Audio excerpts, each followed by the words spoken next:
notre façon de comportement. Nous devons veiller à ça. C'est pas seulement que je suis chrétien, je pars à l'église, j'ai pris là-bas, j'ai pris ceci, mais les comportements qui ne reflètent pas le Seigneur. Nous ne faisons pas ce que Dieu nous a demandé de faire. Nous ne respectons pas ses commandements. Mais il va nous rejeter le jour qui va venir. S'il trouve à nous les péchés, c'est que lui est saint. Mais il n'y a pas une relation.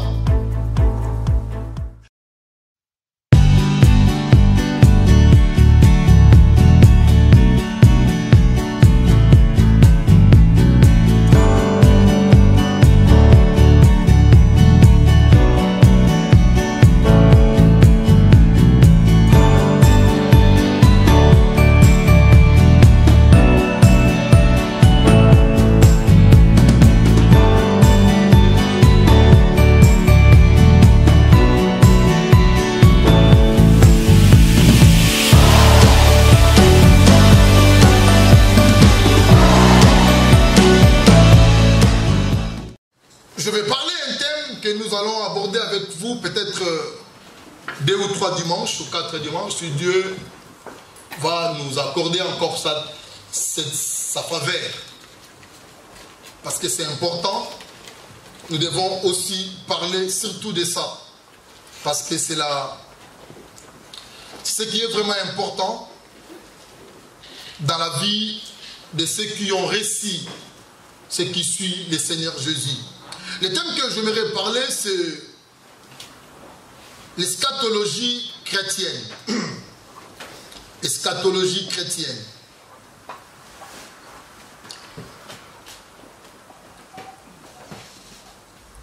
Nous allons partager avec vous dans ces thèmes-là, où nous allons essayer un peu de voir qu'est-ce que le Seigneur veut nous enseigner à cela. L'eschatologie, d'abord, c'est l'ensemble de 2 racines grecques. Eschatos, qui signifie tout simplement dernière. Et logie vient du verbe logos, en grec, qui se traduit par la parole ou l'étude. Nous pouvons dire aussi ou la science.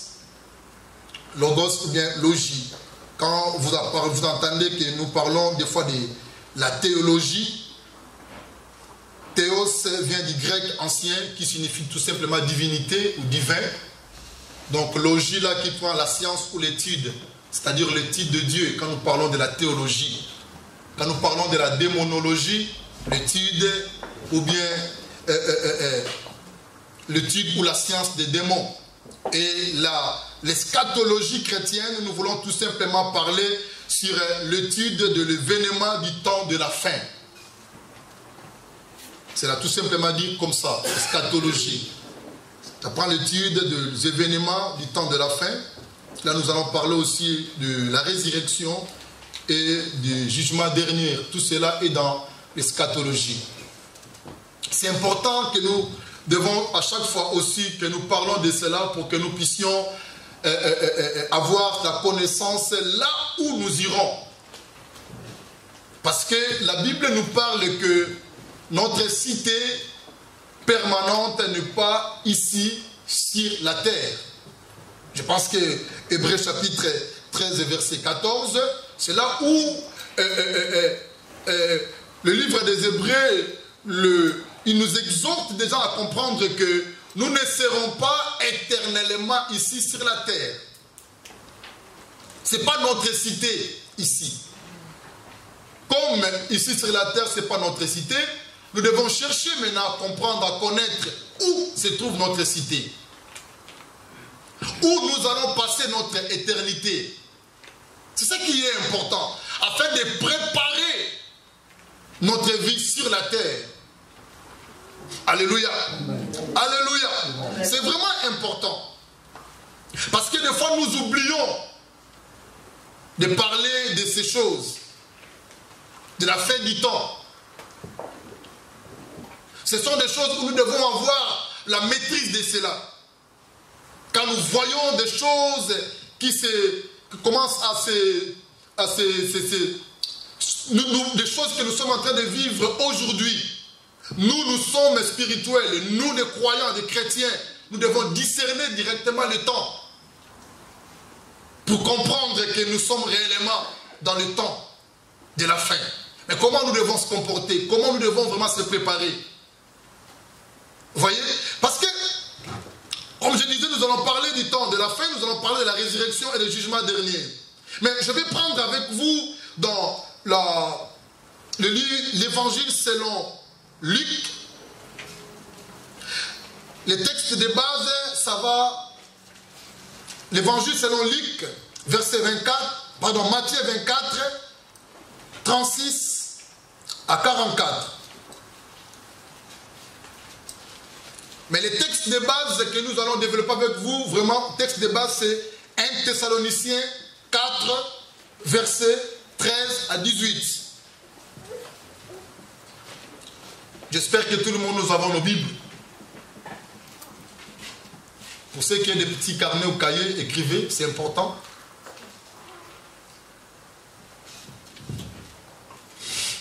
Amen. Les textes de base, c'est vraiment ça. Et puis nous allons essayer un peu de prendre aussi là-bas Matthieu 24, là, que vous le connaissez bien.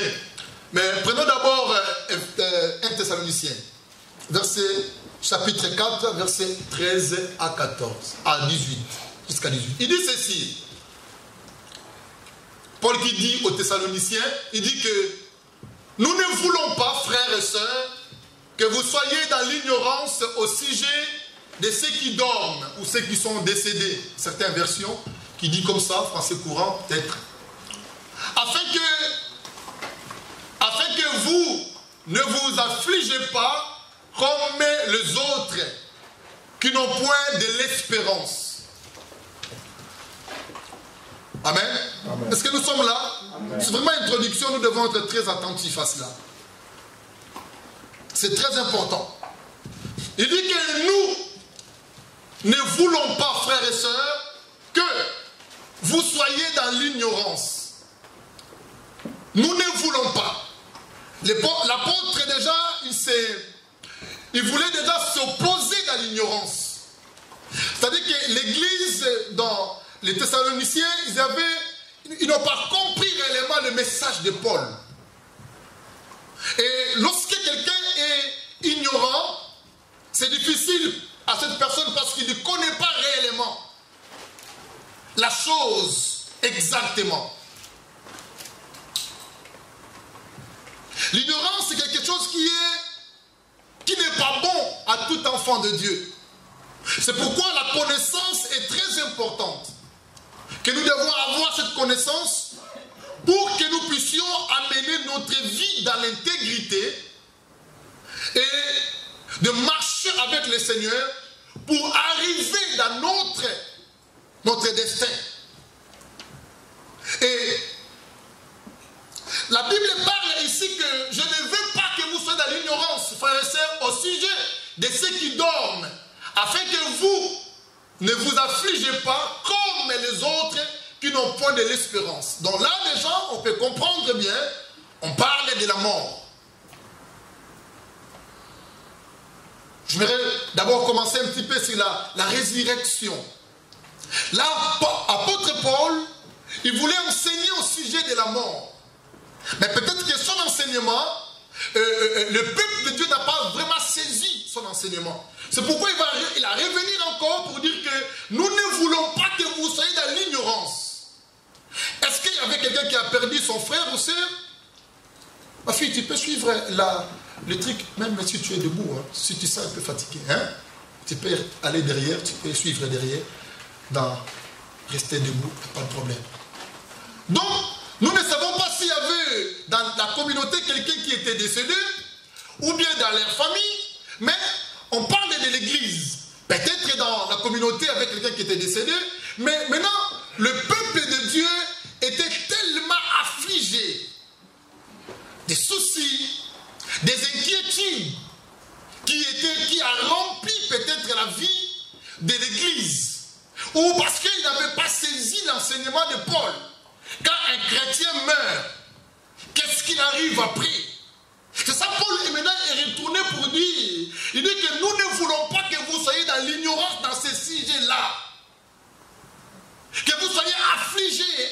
abattus, découragés, parce que vous avez perdu votre frère ou sœur. C'est pourquoi il faudrait que nous puissions avoir la connaissance à cela.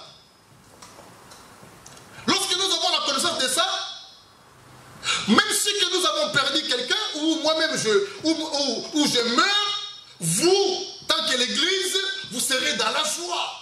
Vous ne serez pas affligés. Vous ne serez pas découragés. Mais vous serez dans la joie. Pourquoi? Parce que notre espérance, nous croyons à la résurrection. Que dans le retour de notre Maître, nous croyons à la résurrection. Lorsque nous croyons à la résurrection, nous ne serons pas affligés lorsque quelqu'un de nous meurt. Lorsque nous avons perdu un frère ou une sœur. Alléluia. Il parle du sujet de la mort. La résurrection est venue parce que dans la pensée primitive de Dieu, vraiment, la résurrection est venue à cause, parce qu'il y a eu la mort dans l'humanité, à cause d'Adam et Ève. Mais en tout cas, il n'y avait pas une pensée de résurrection dans la pensée de Dieu. Tout au début, quand Dieu créait l'homme et la femme, vous savez bien que la mort n'existait pas. Dieu a créé par la pensée que l'homme et la femme puissent vivre éternellement s'ils avaient obéi à la voix de Dieu. La mort, c'est vraiment le salaire de la désobéissance de l'homme. Et lorsque la mort est venue, et c'est pourquoi maintenant le mot résurrection aussi, ça commence à exister. C'est-à-dire que quelqu'un qui était mort retourne à la vie. Et regarde maintenant ce qu'il dit. Paul ne veut pas que l'Église soit dans l'ignorance. Il faudrait que l'Église puisse avoir cette connaissance-là. Pourquoi? Parce que ceux qui meurent en Christ, donc nous devons comprendre que celui qui meurt en Christ, c'est une personne. Paul, ici, est en train de... Il a souligné dans lui second ici qu'il dort. C'est-à-dire que nous savons que le jour où le Maître va retourner, ce sont des personnes qui seront réveillées, qui seront ressuscitées. Donc pour Paul, il n'a pas des inquiétudes par rapport à ces sujets. S'il perd quelqu'un de l'Église, ou un frère ou une sœur qui a reçu le Seigneur, Jésus comme Seigneur et son Sauveur. Donc la mort ne peut pas nous faire peur à quelqu'un qui a reçu le Seigneur. Regardez, continuez la lecture. Il dit quoi? Car si nous croyons que Jésus-Christ, si nous croyons, 14, car si nous croyons que Jésus est mort et qu'il est ressuscité, croyons aussi que Dieu ramènera par Jésus et avec lui ceux qui sont morts. Il dit ici maintenant, si nous croyons que Jésus est ressuscité, je voudrais vraiment aller un peu doucement pour que nous puissions comprendre un peu ce thème aussi très bien. Si nous croyons, si nous fêtons ici que la résurrection de Jésus, nous le fêtons, c'est là, nous croyons que Jésus est ressuscité. Et il a vécu sur la terre aussi après la résurrection, pendant 40 jours. Il a rencontré les uns et les autres. Si nous croyons à ça, qu'il est ressuscité, croyez aussi, Bible dit, croyez aussi qu'il ramènera ceux qui sont morts en lui. Donc il ressuscitera aussi ceux qui sont morts en lui. Le jour là qui va venir. Donc, verset 15 il dit, voici en effet ce que nous déclarons d'après la parole du Seigneur. Nous les vivants, restés pour l'avènement du Seigneur, nous ne dévancerons pas ceux qui sont morts. Ici, Paul il voulait faire comprendre l'Église. Ça veut dire que quand nous entendons le retour du Seigneur, ça veut dire que nous ne savons pas l'heure et le jour. Nous ne savons pas. Personne ne sait à ce sujet-là. Ni les anges. La Bible a mentionné même lui-même le Fils de Dieu. Personne ne sait. Donc comme personne ne sait, donc nous pensons, Paul est en train de penser, le jour que le Seigneur peut venir, certainement que certaines personnes seront encore vivantes. Donc nous serons encore vivants. Et pour certaines personnes, pour certaines, ils seront peut-être morts comme ils sont déjà décédés. Mais pour nous, nous sommes encore aujourd'hui. Si les maîtres, si les seigneurs viennent aujourd'hui, ça veut dire que nous sommes encore vivants. Ils vont nous prendre vivants. C'est pourquoi il est en train de dire ici maintenant, verset 15. J'aimerais vraiment aller un petit peu doucement là. Il dit, voici, pour ceux qui restent, nous, le vivant. Parce qu'à l'époque, il disait ça, lui-même était aussi vivant. Il croyait à la résurrection, il croyait au retour du Seigneur. Mais, après, le Seigneur l'a pris. Mais, quand il était encore vivant, il disait ça. Il disait que nous, les vivants, restent pour l'avènement du Seigneur. Nous ne dévancerons pas ceux qui sont morts. Donc nous, même si lorsque le Seigneur va retourner, il va retourner pour nous prendre. Pour aller avec lui. Mais, à comprendre là, nous ne dévasserons pas ceux qui sont morts en Christ. Alléluia. C'est pourquoi c'est vraiment, c'est comme la Bible dit que heureux les morts en Christ. Nous ne dévasserons pas cela. Ceux qui sont morts en Christ et nous qui sommes vivants, le Christ est venu pour nous prendre, nous ne dévancerons pas. Et la Bible dit ici, il dit car le Seigneur lui-même, verset 16, a un signal donné sur la voix d'un archange et au son de la trompette de Dieu descendra du ciel. Et les morts en Christ, comment? Ressusciteront premièrement. Nous ne dépenserons pas ces gens, ceux qui sont morts en Christ. C'est pourquoi Paul maintenant il voulait ramener l'espérance. D'avoir l'espoir. Avoir une conviction de ce Dieu que nous sommes en train de prier. De ce Dieu nous sommes en train de prier. Ça c'est la finalité de tout le monde. L'homme va comprendre ça. Tout individu sur la terre, nous allons passer un jour. Il faudrait comprendre ces choses-là. C'est ainsi aussi que nous venons en Christ. C'est ainsi qu'il nous a sauvés par sa grâce. Ce n'est pas pour enrichir des choses de ce monde. Si nous en avons, gloire à Dieu. Si nous n'en avons pas, gloire à Dieu. Mais le but que nous sommes sauvés, le but que Dieu nous a sauvés, c'est pour nous épargner dans l'enfer éternel. C'est ça le but. Et nous les suivons aussi pour que nous ne resterons pas dans l'enfer éternel. C'est pourquoi nous continuons à les suivre. Même dans la persécution, même dans les difficultés, nous continuons à les suivre. C'est ça le but que nous suivons le Seigneur. Ce n'est pas pour le mariage. Ce n'est pas pour avoir un poste dans ce monde. Ce n'est pas ça le but. C'est pas ça. Il faudrait que dans la tête de tout croyant, nous devons mettre ça dans notre tête, dans notre pensée. Nous suivons Jésus parce que nous ne voulons pas régner avec les diables dans l'enfer éternel. Il nous a sauvés pour que nous puissions régner avec lui dans l'éternité de Dieu.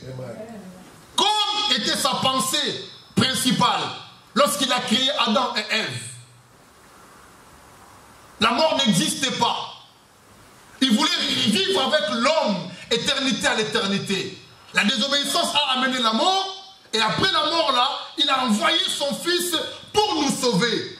La valeur de l'homme. L'homme a beaucoup de la valeur devant Dieu. Alléluia. C'est pourquoi l'apôtre Paul a dit, ne soyez pas dans l'ignorance. Si nous pouvons pleurer par rapport à nos émotions, oui, nous pleurons bien sûr parce que la séparation. Mais en même temps, ayez la joie de dire que mon frère, il est mort en Christ. Ma sœur, elle est morte en Christ. Voilà la joie qui fait que nous espérons qu'un jour, que nous serons encore avec lui ou avec elle, dans l'éternité de Dieu. Cette espérance-là qui va nous donner encore beaucoup plus d'espoir, de voir encore qu'un jour nous allons vivre encore avec lui. Mais si nous serons comme les Thessaloniciens là, parce qu'ils n'avaient aucun espoir. Ils étaient désespérés de comprendre que, parce qu'ils ont perdu leurs frères, on dirait que c'est fini. Ce n'est pas fini. Voilà l'intérêt de rester encore en Christ. Les événements que Christ a dit au temps de la fin,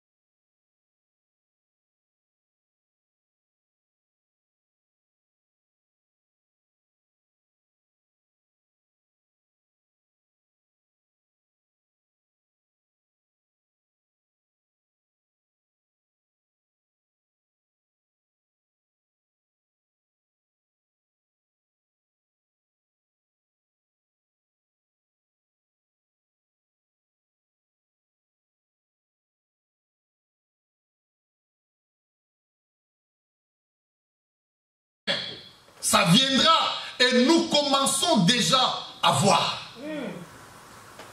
L'eschatologie chrétienne ou la pensée de Dieu au temps de la fin, nous vivons ça déjà. Il n'y a pas de choses à dire. Moi et toi, nous vivons ici, nous avons compris déjà, et celui qui est sage va chercher un abri, il va chercher à se cacher encore au Seigneur. Pourquoi? Parce que des choses que Dieu a annoncées par ses prophètes, nous commençons déjà à vivre ça. Préparons-nous à conséquence pour la rencontre de notre Seigneur. Il a dit encore ceci. Ensuite, nous les vivants qui serons restés, nous serons tous ensemble enlevés avec eux sur des nuées. Ça veut dire, si vous regardez même bien, lorsque le signal là sera, les trompettes sera sonné, les morts en Christ, c'est eux qui vont même réveiller avant nous. Ils réveillent et nous allons rencontrer avec eux et nous allons la vivre encore avec le Seigneur. Ça veut dire que quand vous perdez votre frère ou soeur en Christ, oui, soyez dans la joie. La mort ne peut pas nous faire peur.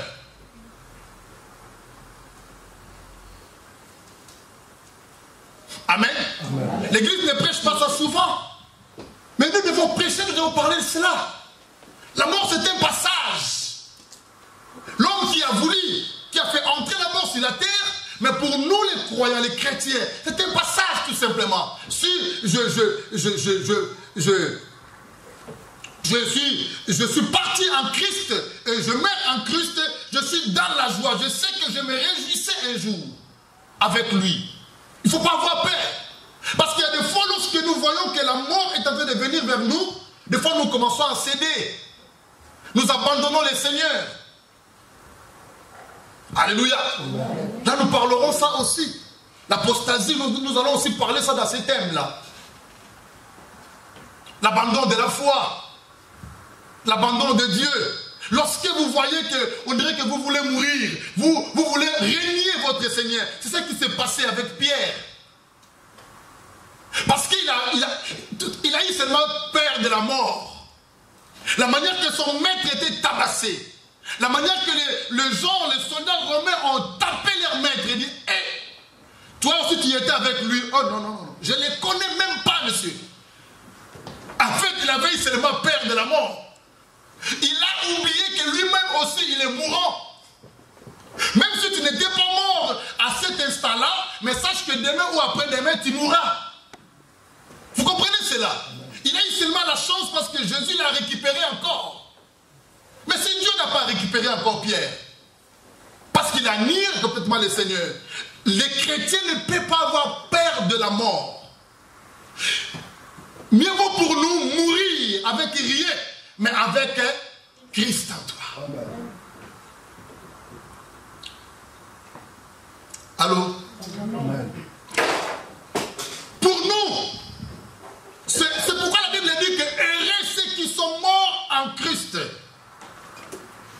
tu n'as rien, tu n'as pas reçu ce que tu as demandé, mais tu meurs, mais en Christ.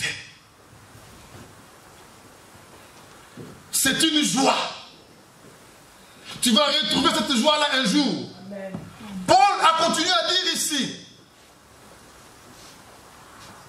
Ensuite, nous avons lu ça déjà.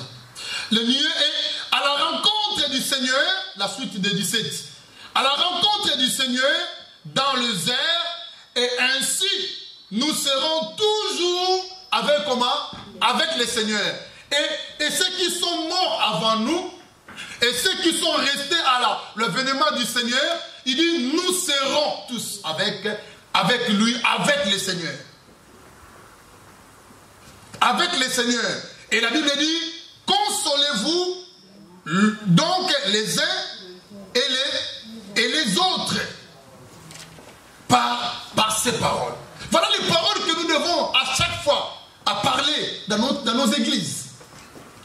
C'est bien lorsque nous parlons aussi de la bénédiction, c'est pas mauvais. Mais le jour de la mort, le jour du retour du Seigneur, si l'église n'est pas préparée, si les fidèles ou les chrétiens ne marchent pas conformément à la parole de Dieu, voilà, qu'est-ce que nous allons risquer là? Parce qu'il va revenir, comme il a dit. Ça, on nous parle de l'événement de son retour et de ceux qui sont déjà morts avant son retour. En Christ. Le temps de la fin. Qui est important pour chacun d'entre nous. Et la Bible parle que des choses qui étaient faites dans le temps de Noé, vous allez vivre ça encore dans votre temps. Et lorsque vous verrez cela, faites attention. C'est que le Fils de l'homme, il est prêt. Il est à la porte. N'oubliez pas ces choses. Mettez-moi d'abord, je vais voir avec vous. Mettez-moi comment... on va lire Matthieu là qu'on avait lu. Matthieu 24, 36 à 34. 36 à 44. Matthieu 24, 36 à 44. Matthieu 24.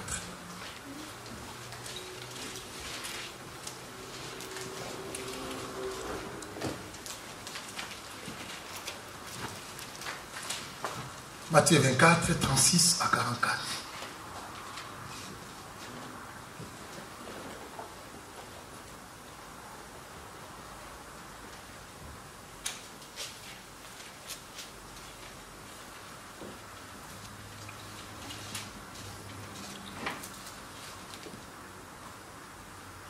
Et puis pour ce qui est le jour et l'heure, personne ne sait. C'est ça? Oui.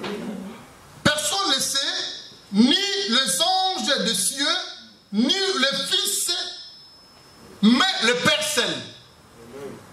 Amen. Amen. Maintenant, mes chers amis, si même le Fils ne sait pas l'heure qu'il va retourner, il voulait nous dire quoi? Ça veut dire, il voulait nous dire quoi dans cet enseignement comme ça? Il dit ni le Père, ni le Fils, ni les anges. Personne ne sait, seulement le Père. Préparez-vous. Préparez-vous tous les jours. Parce que ni le Fils, il ne sait pas. Le jour que le Père va encore les renvoyer sur la terre. Regardez comment les chrétiens sont distraits. Regardez comment nous sommes préoccupés à des choses terrestres. Regardez comment nous courons derrière des futilités de ce monde. Or, il nous a déjà annoncé. Ça veut dire que préparez-vous à conséquence. Parce que le Fils viendra, mais lui-même, les anges, ne sait pas. Tous les jours de nos vies sur la terre, nous devons se préparer. Chaque jour, se préparer. Ne demeurez pas dans le péché. Mais prépare-toi à la rencontre de ton Dieu. Chaque jour de ta vie. Parce qu'il va revenir. Nous croyons à la résurrection. Nous croyons au retour du Seigneur. Il va revenir, mes chers amis. Des choses qu'il a déjà dit par des prophètes. Nous sommes en train de vivre ça. Nous sommes en train de vivre.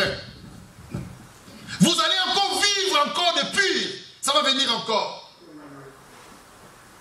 Quand vous verrez ça, prépare-toi. Prépare-toi, mes chers amis. Arrêtez de courir derrière des voitures, derrière des mariages, derrière des richesses, derrière des parcelles, derrière des choses de ce monde. Arrêtez de courir derrière ça. Arrêtez de courir. Je n'ai pas dit que c'est mauvais. Nous sommes encore sur la terre. Nous pouvons posséder cela. Mais je ne dis pas de courir derrière ça. De ne pas courir. Cherchez à arranger votre vie avec le Seigneur. Nous ne savons pas. Si le Seigneur tarde encore à retourner, la mort peut nous frapper. La mort peut nous prendre. Il y a des surprises aussi de la mort. C'est pourquoi nous devons se préparer tous les jours de nos vies. Parce que ce que nous disons là, Congolais, Angolais, Rwandais, Suisse et tout, mais non, ça c'est rien. Mais notre cité, c'est pas ici. C'est là-bas au ciel. Amen. Alléluia. Amen. Il dit, ce qui arrivait, verset 37, ce qui arriva du temps de Noé, arrivera de même à l'avènement du Fils de l'homme. Donc Noé, ici, s'est présenté, regardez, il dit, ce qui est arrivé au temps de Noé. Qu'est-ce qui est arrivé au temps de Noé? Dieu a donné le message à Noé. Il a dit, Noé, je vis les mal, les péchés sont vraiment accumulés à mon peuple et ça monte jusqu'à moi. Je m'aurais détruit ce monde. Mais, comme j'aime bien l'homme que j'ai créé à mon image, annonce cet évangile. Annoncez la parole de Dieu. Que tout le monde vienne entrer dans l'arche. C'est ça que nous sommes en train d'annoncer. Pour que les gens viennent à l'arche du Seigneur. Qui est d'entrer dans sa bergerie. De suivre le Seigneur. De donner leur vie en Christ. Parce que ce qui est arrivé au temps de Noé, la Bible dit arrivera dans notre temps aussi. Maintenant, ça ne sera plus Noé. C'est lui-même le Fils de l'homme va venir. Amen. Regarde ce qu'il dit. Il dit à l'avènement du Fils de l'homme. Il parle de Jésus. Il va retourner pour prendre son église. Il va retourner pour prendre ceux qui ont cru en lui. Il va retourner pour faire ressusciter ceux qui étaient déjà morts en lui. Pour amener ces gens dans l'éternité et pour vivre avec lui dans la joie. Et une vie éternelle. Le temps de la fin. Regardez tout ce que nous sommes en train de voir aujourd'hui. Le temps de la fin. Discernez-vous le temps où nous sommes en train de vivre. L'église ne discerne pas. Discernons. Discernons-nous. Alléluia. Amen. Et écoutez ce qu'il dit encore. 38, car, lisez dans vos Bibles, regardez là-bas. C'est vraiment important. Si vous, un verset qui vous touche, soulignez ça dans votre Bible. Car, dans les jours qui précédèrent des déluges, les hommes mangeaient et buvaient, se mariaient leurs enfants, jusqu'au jour où Noé entra dans l'arche. Voyez, les gens se focalisaient dans les choses terrestres. Amen, amen. Ils se donnaient dans les choses de ce monde. Dieu qui a fait le mariage. Dieu qui a fait la bouche pour manger, le ventre et tout. Mais pourquoi il a insisté? Les gens se mangent, ils aimaient bien manger, boire. Voilà, ce sont des choses qui sont des futilités. Les gens se donnaient à ça. Au lieu de chercher à se préparer leur avenir. Mais ils se donnaient à ça. Des fêtes, des mariages, et de manger. Mais ils oublient. Vous cherchez la nourriture de leur âme. De préparer l'avenir. Noé est en train de crier. Il a dit, venez, venez. Le Seigneur va détruire ce monde. Mais qui a écouté Noé? Les gens se moquaient de Noé même. Comme les gens se moquent de nous aujourd'hui. Mais oui, comme les gens se moquent de nous aujourd'hui. Quand nous prêchons la parole, voyez-vous, à l'église c'est bien, mais allez prêcher la parole là où vous êtes mélangé avec des païens. Peut-être dans les matangas, dans les deuils comme ça. Commencez à prêcher la parole. Vous allez voir, vous allez entendre les gens derrière au fond là-bas qui chuchotent, qui parlent. Qu'est-ce qu'ils pensent? Mais il fait long. Mais quoi? Vous sentez que les gens parlent, ils boudent quand vous prêchez la parole. Les gens se moquent de nous. s'est moqué de Noé à son époque. Mais Noé continue à prêcher. Parce que Dieu voulait sauver l'humanité. Alléluia. Alléluia. Mes chers amis, nous avons bien choisi cette voie. Mais ce qui est important, garde-toi et cherchez encore à marcher avec lui dans l'intégrité et fuis le mal. Prépare ta vie tous les jours de ta vie. Prépare-toi. Nous ne savons pas, mes chers amis. Nous ne savons pas. S'il peut venir aujourd'hui, si je te pose des questions, est-ce que tu es prêt? Est-ce que tu es prête? S'il retourne aujourd'hui. Parce que des fois quand nous voyons des projets de 2030, 2040, 2050, ça c'est les hommes qui font ces projets-là. Est-ce qu'ils savent vraiment s'ils vont arriver là-bas? Prépare-toi mes chers amis. Prépare-toi. Il continue à dire, qu'est-ce qu'il a dit encore? 39. Et il ne se détourne de rien jusqu'à ce que comment le déluge vint et les emporte à tous. Il en sera de même à l'avènement du Fils de l'homme. Il dit, il en sera de même. Et kozala lolenge wana, de la manière qui passait dans le temps de Noé, ça sera de même. Les gens seront surpris de dire que, oh, donc des choses que le frère là il nous a prêché, c'est vraiment réel, mais ça sera trop tard. Parce que lorsque Noé a fermé, la Bible dit c'est même pas Noé qui a fermé la porte, c'était Dieu. Noé a construit l'arche. Il a entré avec ses enfants. Non. Ils ont entré. Et avec les animaux que Dieu a dit, lorsque l'arche était finie, la Bible dit, le déluge a commencé, c'est Dieu, la main de Dieu est venue fermer la porte de l'arche. Et lorsque je pensais à ça, je disais, mais réellement c'est clair, pourquoi? Pourquoi Dieu a fermé ça? Parce que Noé ne pouvait pas laisser voir son frère. Lorsque son frère pouvait venir, Noé, pardon, Noé, pardon. Noé peut ouvrir parce que c'est son frère à lui, le frère de son sang. Ils sont sortis même mère. Il peut dire, je peux sauver ma mère. Mais parce qu'ils n'ont pas cru à ce que Noé a annoncé, Dieu a fermé la porte. Lorsqu'ils sont venus commencer à crier, personne qui peut ouvrir ce que Dieu a fermé. Il est temps, mes chers amis, le salut est individuel. Il est temps de nous préparer. Il est temps de nous préparer. Il est bon de vivre, nous sommes couple, nous sommes famille, de passer des moments dans l'intercession, la prière ensemble. Mais vous devez savoir, le salut est individuel. Préparions-nous à conséquence. Le maître retournera parce qu'il a dit qu'il va retourner. Il était ressuscité. Il a marché sur la terre après la résurrection. Les gens ont vu. Ça, c'était le maître. Si vous lisez dans les... comment dirais-je le disciple d'Emmaüs, ils ont vu Jésus après sa résurrection. Ils ont marché avec lui. Ils étaient dans la chambre. Jésus est entré dans la chambre. Les gens ont vu le Seigneur ressuscité. Amen. Dans la joie. Lorsqu'il a entré, il a dit, mais que la paix du Seigneur, la paix soit avec vous. Il commençait à annoncer encore la bonne nouvelle. Je vous ai dit ces choses. Restez à Jérusalem. Je reviendrai. Restez-vous ici. Il a annoncé encore la parole après sa résurrection.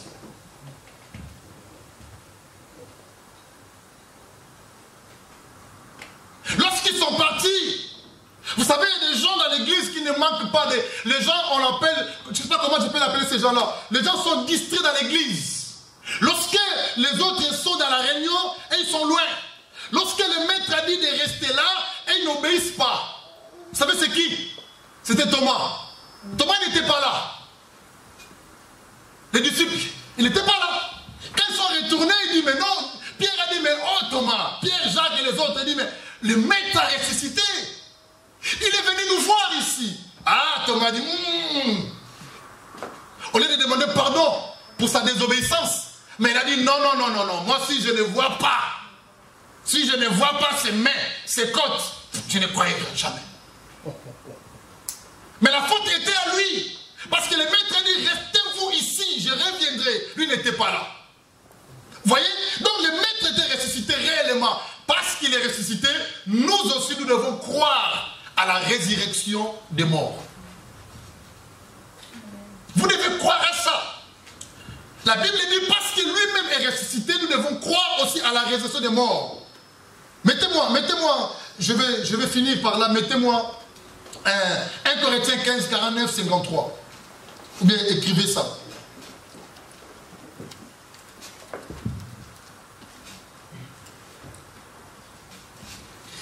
Daniel, attends d'abord. Attends, je vais remettre ça après. Attends, je vais finir d'abord Matthieu là. Dans verset 39, verset 40. Alors des hommes, Matthieu 24, 39, 40. Alors des hommes qui seront dans le champ, l'un sera pris et l'autre laissé. Les deux femmes qui moudront à la mêle, l'une sera prise et l'autre laissée. Il dit, verset 42, soulignez ça, c'est vraiment important aussi, 42, 43. Il dit, veillez donc, puisque vous ne savez pas quel jour votre Seigneur viendra. Nous ne savons pas, même moi je vous prêche comme si les fils ne savent pas, et le pasteur peut savoir. Non, nous ne savons pas. Chacun d'entre nous va veiller. C'est pourquoi quand vous arrivez à un moment, vous voyez que non, mais l'autre est là, comme certains ils disent que non, j'ai vu un pasteur, ou j'ai vu l'autre là en enfer, ou bien ceci, cela. Parce qu'ils ne veillent pas. Certaines personnes vont rater cet avènement. C'est pas forcément parce que tu viens à l'église. Mais oui, l'église, nous venons pour se préparer. Pour être enseignés. Pour passer des moments de communion ensemble. Pour nous préparer notre avenir. Mais nous devons veiller tous les jours. Alors, il dit parce que nous ne savons pas quelle heure que le maître viendra. Il dit, 43, sachez-les bien.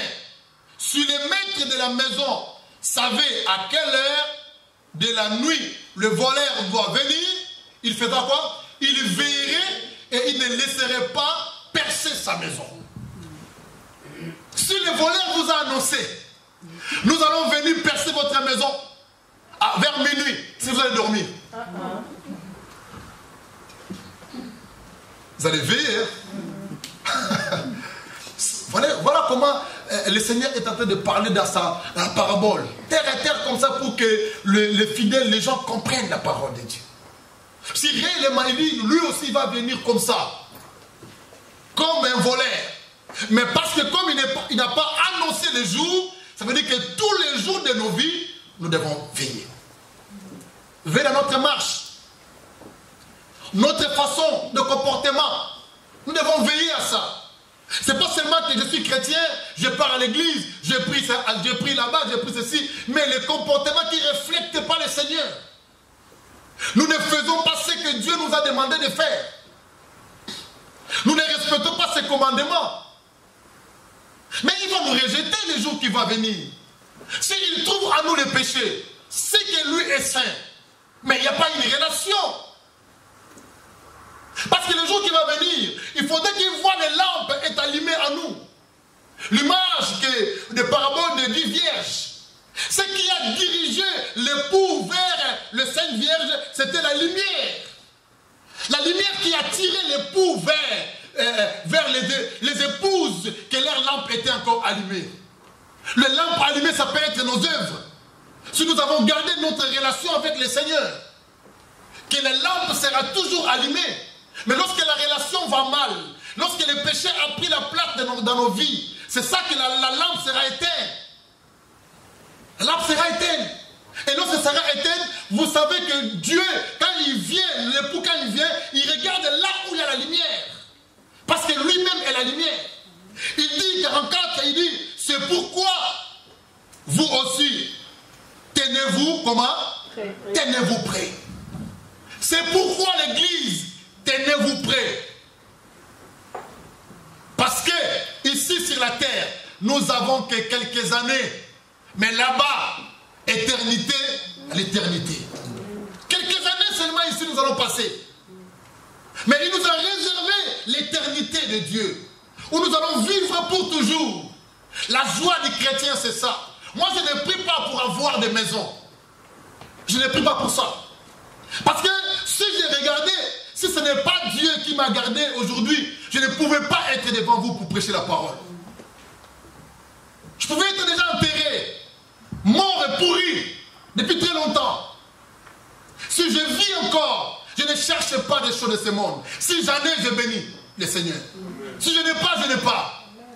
Et je ne suis pas inquiété si je manque quelque chose. Non, non, non. Je ne suis pas inquiété à ça.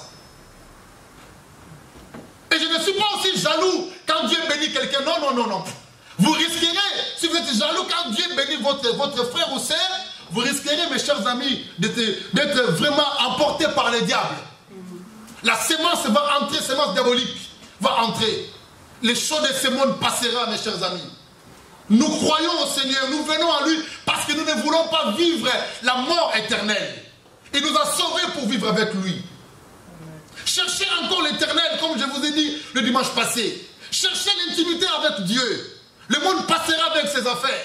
Regarde, quelqu'un, il peut avoir des millions, mais lorsqu'il meurt, on les met dans un cercueil, un petit cercueil. Même ces bijoux, c'est les autres qui vont commencer à distribuer, à partager ça.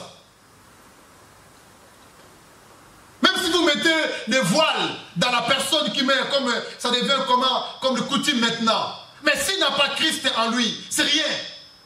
Et j'ai haine aussi avec des églises de réveil qui laissent des frères et sœurs parler devant les morts comme ça. J'ai la haine contre ça. Ce n'est pas biblique, cela. Vous pouvez parler, vous pouvez dire, vous pouvez crier. S'il est déjà mort, il est mort. Il n'est pas là. Ça devient une abomination. Papa, tu es parti. Je suis avec toi. J'étais tellement choqué. Tellement choqué. Que dirais-je? Je disais à mon fils, je dis, Gadeli, tu vois, manque de la connaissance de la parole de Dieu. Vous allez dans des églises parce qu'il y a des grands bâtiments, vous croyez, mais ils ne parlent pas de la vérité. Je passais à l'enterrement à Fribourg, j'étais avec mon fils. Je voyais les garçons qui étaient devant, ils commencent à dire à son père. Et puis, le langage des jeunes, hein, sans même respect. Hein. Papa, ne t'inquiète. Le père qui était décédé, le père dans les cercueils. T'inquiète, papa, t'inquiète. Je vais garder maman, je serai avec maman. Là où j'étais, j'ai dit, oh Seigneur, Dieu est tout-puissant. Aide-nous de comprendre la parole de Dieu. J'étais choqué à ça. Gadeli, il est là. T'inquiète. Il dit à son père qui est au cercueil. T'inquiète, papa, t'inquiète. Tu es parti très tôt, hein? Très tôt, papa. Mais t'inquiète, je garde maman, je vais garder maman, je vais prendre soin de maman. Ah. Si l'Éternel ne gardait pas une vie. Voilà l'abomination là. Ça, c'est un péché. Où nous, les hommes de Dieu, nous devons, dans des choses pareilles, ça peut être émotionné aussi. Il peut parler de choses comme ça, mais si nous n'encadrons pas les gens. Mais comme c'était catholique, qu'est-ce que nous on peut faire? Quel encadrement tu vas faire? Et même les prêtres, ils font ça. Mais nous ne pouvons pas faire des choses comme ça. Ceux qui sont morts, ils sont plus là. Nous attendons seulement s'ils sont morts en Christ. Nous avons l'espérance qu'un jour, que nous allons encore vivre avec lui. Alléluia. Amen. Alléluia. Amen. Je vais finir là. Philippiens chapitre 3, versets 20 à 21. Peut-être nous parlerons aussi de quel corps que nous allons prendre le jour que le Seigneur va venir.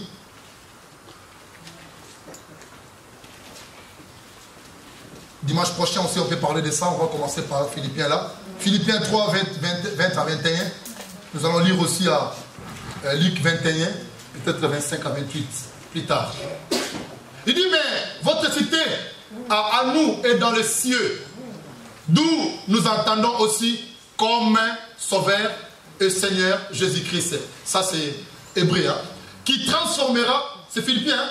Oui. C'est Philippiens, pardon. Qui transformera les corps de notre comment? Les corps d'humiliation. Ces corps-là, c'est un corps d'humiliation.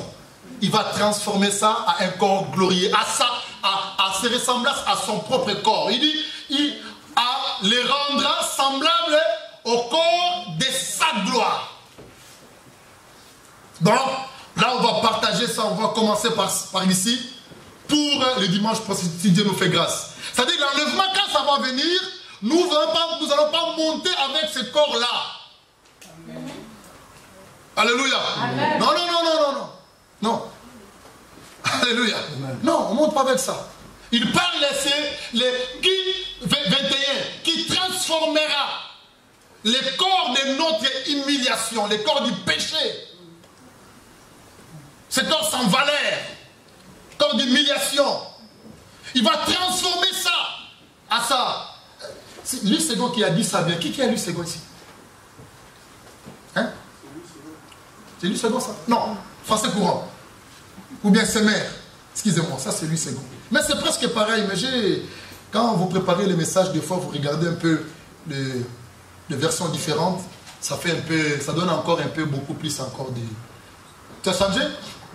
Il dit quand à nous sommes les citoyens du royaume des cieux.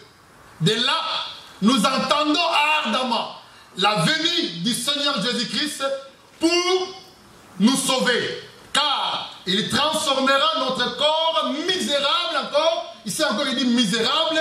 Là-bas il disait quoi? Humiliation misérable. Pour les rendre conformes à son corps. Voilà, c'est ça que j'ai beaucoup aimé. Voilà une bonne compréhension. C'est-à-dire, nous allons prendre le corps, le même corps, c'est que notre Dieu a. Le corps du Seigneur, nous allons prendre le même corps avec lui. Pas avec ce corps-là. Non, ça va rester ici. Alléluia. Amen. Que Dieu nous bénisse. Nous allons continuer le dimanche prochain. N'oubliez pas le thème et nous allons développer ça jusqu'au jugement dernier. Alléluia. Amen. Lèvons-nous. Si tu peux commencer à se préparer dès aujourd'hui, ça sera important. Prépare-toi à la rencontre de ton Dieu. Mibongisa bomoinayo pour la bokutanina nzambe. Nzambe akoya akozonga. C'est lui qui a dit qu'il va retourner, il retournera. Alléluia. Amen. Il retournera. Alléluia. Lèvons-nous s'il vous plaît. Pourquoi vous êtes fatigués comme ça?